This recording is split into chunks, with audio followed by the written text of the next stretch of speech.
Como ya he dicho, es un privilegio estar rodeado de tantos expertos a nivel mundial en el campo del VIH y tratar este tema tan importante que consideramos como el cáncer en la población con VIH, que es una población especialmente susceptible al mismo, y tratar el tema del cribado de la prevención, un punto muy importante por el impacto que supone en los mismos. Para ello, he estructurado la charla en dos partes. Una primera parte más general, donde hablaremos de la situación actual del cáncer en la población con VIH, analizando el impacto que tiene en cuanto a su incidencia, la importancia en la mortalidad, en especial en esta población. Y luego analizaremos una segunda parte, viendo la evidencia que existe en cuanto al cribado de los cánceres de especial relevancia en la población VIH, destacando el cáncer de pulmón, el cáncer hepático, el cáncer anal y el cáncer colorectal, y analizando pues, las estrategias de screening que tenemos actualmente disponibles y cuáles serán las estrategias de futuro, los beneficios y los riesgos de establecer un programa de cribado de cáncer en esta población, los costes y efectividad de los cánceres que lo tienen desarrollado y las recomendaciones actuales que recomiendan las diferentes guías de práctica clínica y las nuevas propuestas de cara a futuro según el grado de evidencia científica que hay actualmente. Bueno, pues comenzando en la primera parte de la charla de la situación actual del cáncer. Como bien sabemos todos, la población con infección VIH cada vez ha aumentado su esperanza de vida, sin embargo, nunca ha llegado a solapar y a sobrepasar a la esperanza de igualar a la esperanza de vida de la población general. Esto es por varios factores, pero sin duda uno muy importante es la amplia y persistente diferencia en cuanto al impacto de la comorbilidad en esta población. Como bien sabemos, la comorbilidad afecta en mayor cuantía, afecta más la multicomorbilidad en estos pacientes y además aparece de forma anticipada en esta población, teniendo un especial impacto en la misma el cáncer con su aparición a edades tempranas. En concreto, como sabemos, el cáncer no SIDA, con el paso de los años y la introducción del tratamiento antirretroviral de gran eficacia, se ha convertido en el cáncer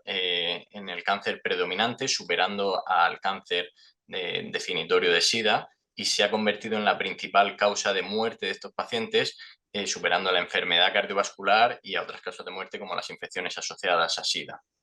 Por tanto, es un punto muy importante que tenemos que entender de estos pacientes. Y si algo quiero resaltar en esta población con VIH es que la población VIH con respecto a la población general, como vemos en esta diapositiva, tiene un exceso de incidencia en multitud de múltiples cánceres no SIDA. Como podemos ver, puede llegar hasta 28 veces por encima con respecto a la población general. Por tanto, la frecuencia es muy elevada, el cáncer anal hasta 28 veces, y además de aparecer con mayor incidencia, aparece a edades más tempranas que en la población general. Aparecen diagnósticos precoces de cáncer que en cohortes como la ANACORD se vio que había una mediana diferencia de edad de aparición de cáncer que podía llegar en algunos en torno a 10-15 años de aparición de forma temprana. Por todo ello, además de aparecer con mayor frecuencia de edades tempranas, además ocurren en estadios más avanzados, en estadios donde el pronóstico es un pronóstico peor y con una mayor mortalidad, pudiendo sobrepasar hasta 100 veces en algunos cánceres, como el cáncer anal, con respecto a la población general. Por tanto, dos ideas claves: exceso de incidencia en la población general y un exceso de con respecto a la población general y un exceso de mortalidad de la población VIH con respecto a la población general por cáncer. Por todo ello, hemos visto que la población con VIH es una población única en cuanto a su relación con el cáncer, y a pesar de ello, tristemente, la evidencia que disponemos del screening, el cribado en población VIH es bastante escasa. Los estudios, la mayoría proceden de población general, y los métodos, incluso los que recomiendan las guías actualizadas, por ejemplo, la guía europea que ha salido recientemente en noviembre, recomiendan prácticamente los mismos métodos de screening que en la población general, que pueden resultar subóptimos para esta población de alto riesgo para el cáncer. Aquí vemos las recomendaciones que luego iremos analizando. Y además de todo ello, por si fuera poco, el grado de implementación tanto a nivel global como hemos visto también en nuestro país, que desarrollamos un estudio de encuestas en unidades de enfermedades infecciosas que atienden a pacientes con VIH, vimos que el grado de implementación del screening de cáncer en estas unidades era bastante bajo, siendo bastante llamativo que algunos cánceres tenían un bajo grado de implementación, como el cáncer anal, el cáncer colorectal, que no llegaba a superar un 50% del screening en la población que se debería realizar, y especialmente dramático, más importante, el cáncer de pulmón, que era el cáncer que menos implementación de cribado se realiza en esta población. Por todo ello, vamos a analizar cuáles son la evidencia científica que hay en cuanto al cribado de cáncer, analizando cada uno de ellos los más relevantes. Comenzamos por el primero, el cáncer de pulmón. Lo destacamos por encima de todos porque es el cáncer que, agrupando ambos sexos, es el que supone mayor incidencia en la población VIH, y además, con respecto a la población general, tiene la particularidad que afecta con mayor riesgo a la población joven. Puede llegar hasta ser el doble de riesgo en población entre 40 y 49 años con respecto a la población general. Además, es el cáncer con una mayor mortalidad atribuible por encima del cáncer hepático y del cáncer anal, y es hasta 4 veces mayor mortalidad comparado con la población general. En cuanto a las estrategias de screening, la única técnica que ha demostrado una reducción en mortalidad en 2 ensayos clínicos y en población general, no en población VIH, es el TAC de baja radiación. Y otras técnicas han mostrado, como por ejemplo la resonancia pulmonar, han mostrado resultados similares al TAC, sin embargo proceden de estudios observacionales, por tanto el grado de evidencia con esta técnica no es tan importante como el TAC de baja radiación, por eso la técnica recomendada es el TAC. En población VIH, ¿qué disponemos? Pues disponemos de estudios, la mayoría observacionales, con diferentes criterios de inclusión y grados de seguimiento, y en ellos sí que se ha visto que potencialmente se pueden detectar cánceres de pulmón en estadios precoces mediante la realización del TAC de baja dosis. Sin embargo, al analizar bien la sensibilidad de los criterios radiológicos que se aplican, que proceden de la población general y se aplican a la población VIH, detectamos que la sensibilidad tanto de los criterios antiguos como de los criterios actualizados del año 2021, vemos como es una sensibilidad subóptima, por tanto el cribado es poco sensible en la población VIH, aplicar el mismo cribado que en la población general. Y esto especialmente se observa en las mujeres, donde es necesario un cambio, probablemente actuar sobre los puntos de corte en cuanto a requisitos de tabaquismo y edad de inicio del cribado de cáncer de pulmón, con el fin de aumentar la sensibilidad de los criterios. En cuanto a las recomendaciones que disponemos actualmente, ya en el año 2013 las guías americanas recomendaban la realización en población general de TAC de baja radiación en población de alto riesgo, que esto se ha actualizado en el año 2021 y básicamente son personas adultas entre 50 y 80 años con un consumo acumulado de más de 20 años paquete de tabaquismo y que sean actualmente fumadores o que hayan dejado de fumar en los últimos 15 años. Y estos mismos criterios de población general se extrapolan y se aplican en la población con VIH hasta en las últimas guías europeas, donde vemos que se recomienda esta realización del TAC de baja dosis en esta población de forma anual. Sin embargo, a pesar de las recomendaciones de las guías, el grado de implementación, como hemos dicho, es especialmente bajo en este cáncer. ¿Y a qué se puede deber esto? Probablemente,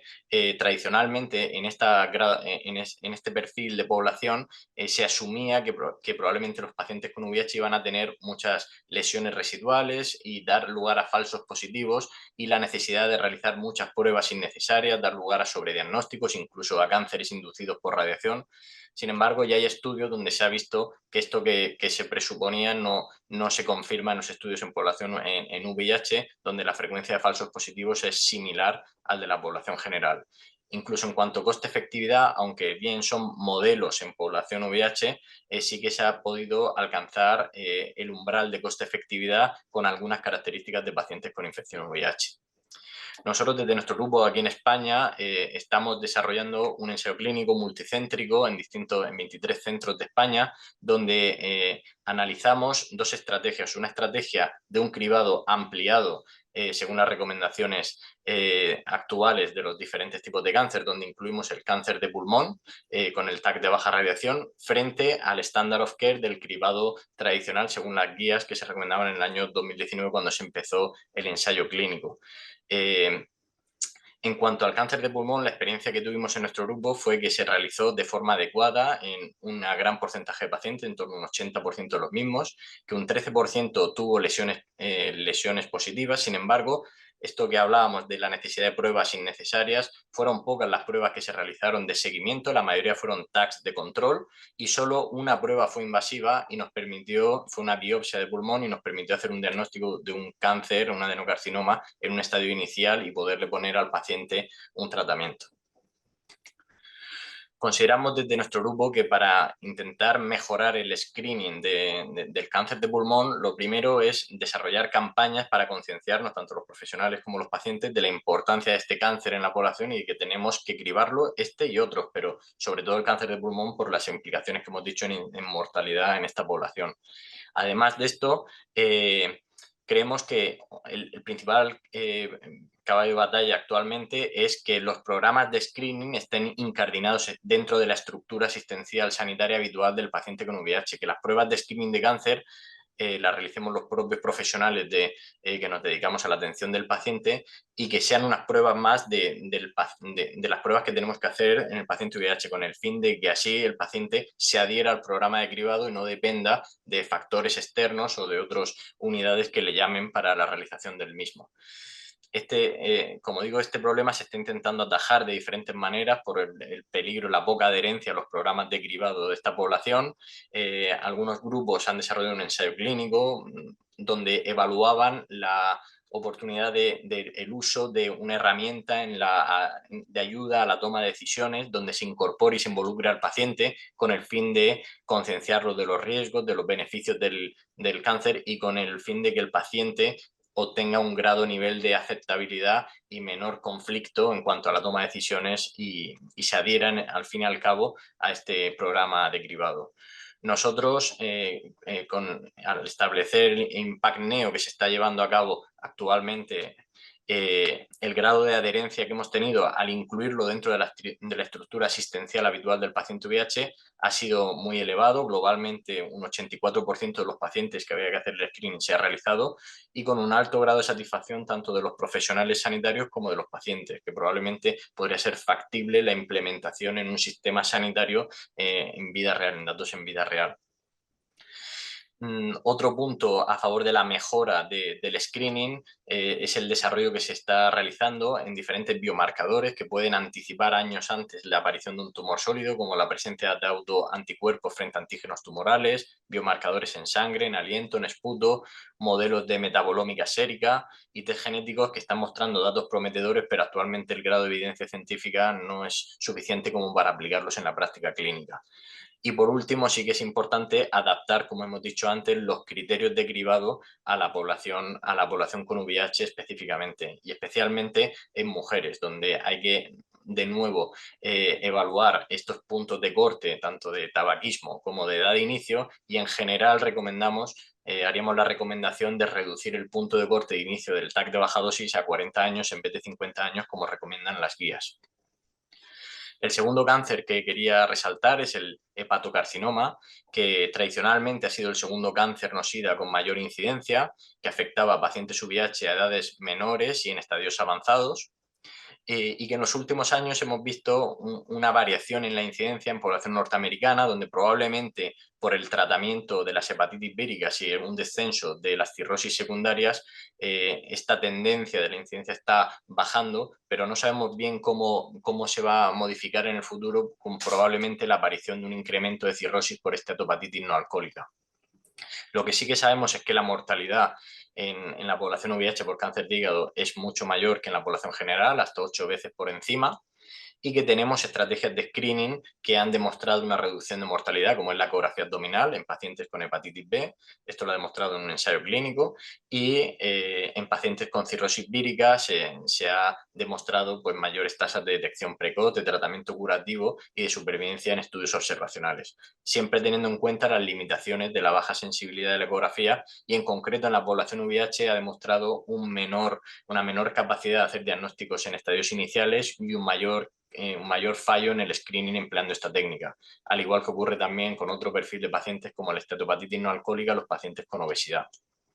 Aquí probablemente sea de utilidad el incorporar nuevas técnicas como la resonancia con contraste, donde han demostrado una mayor tasa de diagnóstico de detección de hepatocarcinoma y menos falsos positivos. Como novedades en el screening, decir que se están desarrollando estudios con biomarcadores sanguíneos que han demostrado distintos resultados subóptimos en cuanto a sensibilidad y especificidad, incluso incorporándolos en algoritmos que incluyen datos demográficos y datos clínicos, donde los resultados son discordantes y poco aplicables actualmente a la práctica clínica. Sin embargo, el campo que parece más prometedor es el campo de la genética, que ha demostrado altas tasas de sensibilidad y especificidad para el diagnóstico precoz de futuros cánceres. Como recomendación de screening, actualmente el screening es similar al de la población general.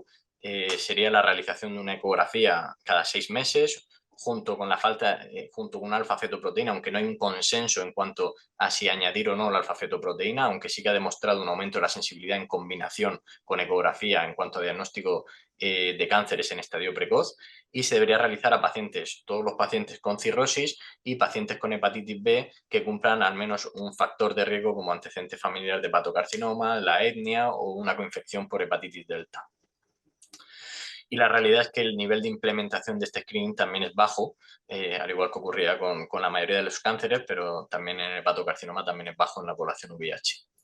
Los riesgos que se atribuyen, pues como todo, por los falsos positivos y el mayor riesgo de desarrollo de pruebas invasivas como TACs con contraste, biopsias hepáticas, angiogramas. Y en cuanto al coste-efectividad pasa lo mismo. En modelos se ha observado que en pacientes sí que se puede alcanzar el umbral de coste-efectividad, pero quizás los estudios no son lo suficientemente importantes como para poder hacer conclusiones en cuanto a coste-efectividad en población VIH. Desde nuestro grupo consideramos que se puede optimizar el screening mediante el desarrollo de algoritmos para estratificar el riesgo de hepatocarcinoma, mediante la incorporación de algún biomarcador genético. También realizar el cribado no solo en pacientes cirróticos, sino también en pacientes con fibrosis avanzada, generando mayor cantidad de información en pacientes VIH, en pacientes con esteatohepatitis no alcohólica. Y luego hacer uso de técnicas de mayor sensibilidad, como la resonancia, en pacientes de alto riesgo, como lo que hemos comentado, y en pacientes donde la sensibilidad de la ecografía se ha demostrado estar por debajo, como por ejemplo en pacientes obesos y con esteatopatitis no alcohólica. Y en el caso de no disponer de estas técnicas, en estos pacientes al menos realizar una ecografía cada 3 meses en vez de cada 6 meses y empezar a realizarla a partir de grados de fibrosis grado 3, no solo en pacientes cirróticos. El cáncer anal en población VIH es el cáncer que mayor exceso de incidencia y de prevalencia tiene en esta población, llegando a ser hasta 28 veces, como hemos comentado, en población VIH con respecto a población general. Y en particular, en esta población afecta mucho a la población joven. Es el cáncer que más años de vida perdidos supone a la población con VIH.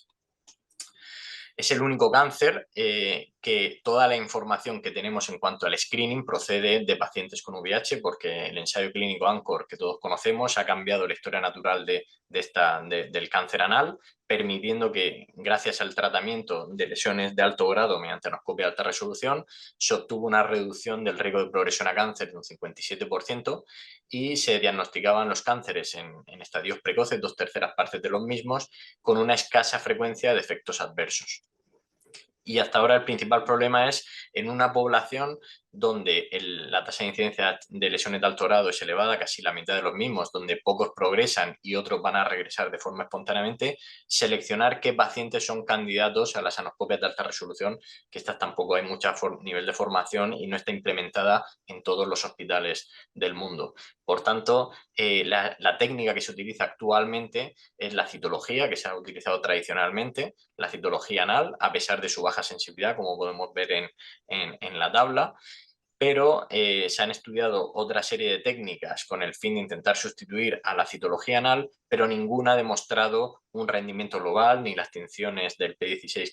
el Ki63, ni la determinación de virus del papiloma de alto riesgo, ni los oncogenes E6, E7, ni la metilación del DNA, ninguna un rendimiento global que sea capaz de reemplazar a la citología previa a la anoscopia de alta resolución.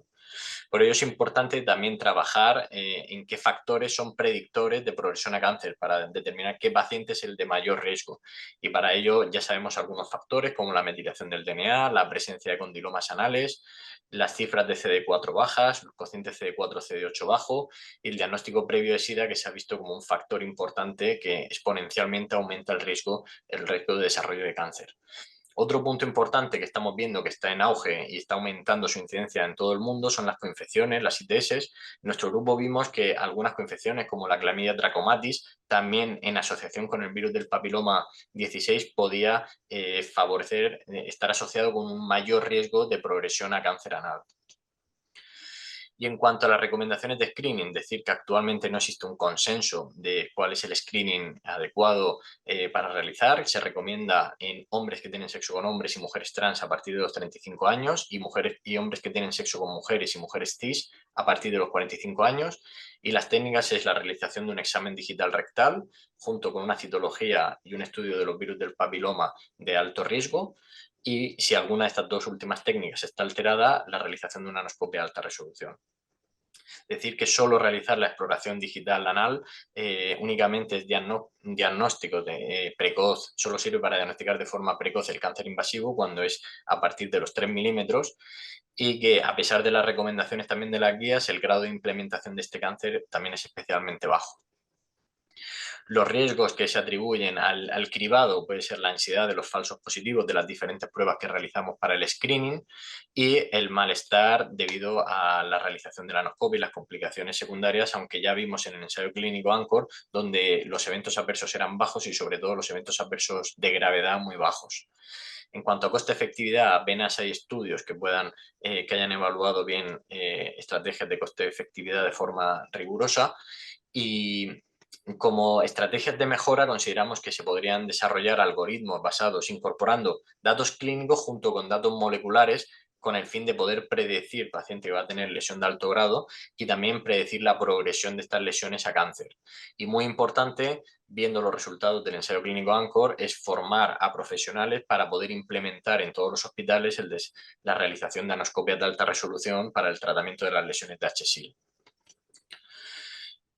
En cuanto al cáncer colorectal, no es un cáncer que tenga una especial incidencia mayor que la población general, aunque es muy elevada tanto en población general como en población VIH. Sí que tiene una mayor mortalidad y aparece a edades más tempranas, y en concreto en población VIH a resaltar, si separamos el cáncer de colon del cáncer rectal, el cáncer rectal sí que ha demostrado una gran relación con el virus del papiloma, con el virus del papiloma humano y con la inmunosupresión, y por tanto en población VIH presenta una mayor prevalencia que en población general. Decir que las estrategias de cribado son similares a la población general. Hay diferentes estrategias según los medios disponibles en cada país. Se recomienda la realización de una colonoscopia cada 10 años si está disponible, una sangre oculta en heces de forma anual, que es la única técnica que ha demostrado reducir la mortalidad. Esto se realiza en personas entre 50 y 75 años. Otra técnica que se puede emplear son una determinación de ADN en heces, un multitarget de DNA en heces, con altos niveles de sensibilidad y especificidad, y que la realidad es que actualmente en población VIH no tenemos datos de la implementación y los datos son poco concluyentes. Los riesgos son los propios, ya conocidos, bien conocidos, de una colonoscopia, y en cuanto a datos de coste-efectividad tampoco tenemos datos. Se ha visto que realizarlo es mejor que no realizarlo en cuanto a coste-efectividad, sin embargo hay tantos métodos que los datos son muy heterogéneos. Y como mejoras proponemos desde nuestro grupo el bajar el umbral de edad a los 40 años, tanto como hemos dicho antes para el cáncer de pulmón, también para el cáncer colorectal, por la aparición precoz de este cáncer, especialmente en la población con infección VIH. Y en práctica clínica, ¿qué ocurre? Pues lo que estamos sospechando, que hay un poco hábito de cribado de cáncer en esta población y que hay una insuficiente concienciación del problema, de un problema tan grave como es la principal causa de mortalidad en esta población. Decir que la experiencia que estamos teniendo, bueno, en el primer punto, en el corte transversal que hemos hecho, en el momento basal de la primera realización de la prueba, es que pocos pacientes han tenido que realizar pruebas complementarias, en torno a un 20% de todas las pruebas que realizamos, y que fuimos capaces de detectar una proporción considerable, importante, de pacientes que tenían lesiones precancerosas en el momento de inicio, y también una proporción considerable de cánceres en estadios iniciales, y todo con un alto nivel de adherencia y con un buen feedback del profesional, todo al incorporarlo dentro de la práctica clínica habitual que hacemos en la consulta con estos pacientes. Ya por último, de cara al cribado, si ponemos en una balanza datos que están a favor y en contra tendríamos prácticamente la ausencia de ensayos clínicos en población VIH, sin embargo, a favor, tanto la mayor esperanza de vida y cada vez mayor incidencia de cáncer, el beneficio en una población con mayor incidencia, los riesgos tan bajos que hemos comentado, pero sobre todo los altos niveles de incidencia y más todavía la gran mortalidad que supone el cáncer en esta población, desequilibra totalmente la balanza y nos hace entender que es una cosa que tenemos que interiorizarla, que tenemos que realizarlo, que tenemos que ser los médicos que seamos los encargados de cribar el cáncer en esta población. Y ya como conclusiones, como mensajes finales, decir que los cánceres no-sida son la principal causa de mortalidad en personas con VIH, que el exceso de incidencia y de mortalidad de muchas de estas neoplasias respecto a la población general implica que el cribado de cáncer es primordial en esta población y que necesitamos adaptar los cribados a la población con VIH y generar nuevos niveles de evidencia sobre la estrategia idónea de cribado y la estratificación del riesgo de estos pacientes en esta población tan afectada por el cáncer. Bueno, pues muchas gracias a todos por vuestra atención y agradecer a todo el grupo de investigación de VIH de Elche, a nuestro grupo de investigación, en particular al doctor Gutiérrez por su colaboración con la presentación y especialmente a la doctora Masea por su ayuda con la presentación y con la supervisión de la misma. Y, por supuesto, a todos los miembros del grupo IMPACT-NEO de este ensayo clínico que estamos implementando en toda España, a todos los investigadores, a todos los pacientes que nos están ayudando a sacar una información tan valiosa de este problema en la población VIH. Muchas gracias. Gracias, doctor Javier García Albellán.